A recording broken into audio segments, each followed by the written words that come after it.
Всем привет, с вами Солнцеликое КВ, и сегодня я вам покажу вторую часть своего видео «Коты-майнкрафтеры». Сегодня у нас с вами на заметке племя ветра. Я специально создала отдельный мир, чтобы не перепутать. И поехали!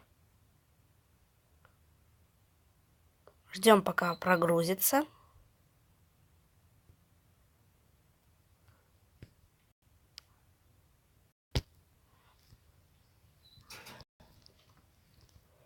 И в этот раз я немножко приглушила звук, потому что в грозовом племени коты так громко мявкали. Ну вот, мы с вами появляемся также прямо в середине лагеря. И я его делала немножечко по-другому, потому что коты племени ветра считают, что они должны спать на открытой местности, а не в палатке, как остальные коты. Так они становятся ближе к звездному племени. Итак, сразу мы замечаем вот такую большую скалу. И, кстати, рядом с ней вот у нас сундучок. Это куча с дичью. Здесь позади есть ход, в котором как раз сидит наш предводитель. А сбоку есть вот такая лестница. По ней мы поднимаемся и попадаем как раз на вот эту скалу, с которой предводитель проводит советы. Дальше здесь у меня поставлены некоторые палатки, но это уже на экстренный случай.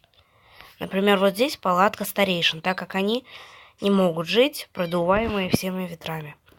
И вот у нас тут две старейшины, собственно, сидят. Дальше вот здесь у меня такая встроенная прямо в землю палатка целителя. Так, здесь у нас сидит целитель, у него тоже есть свой сундучок. И вот отдельная комнатка для заболевших котов. Но пока что в племени ветра, к счастью, все здоровы.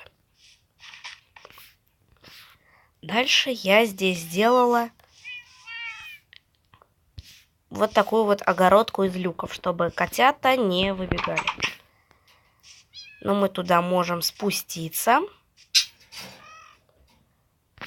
И здесь у меня сидит королева. Вот с 3 котятами.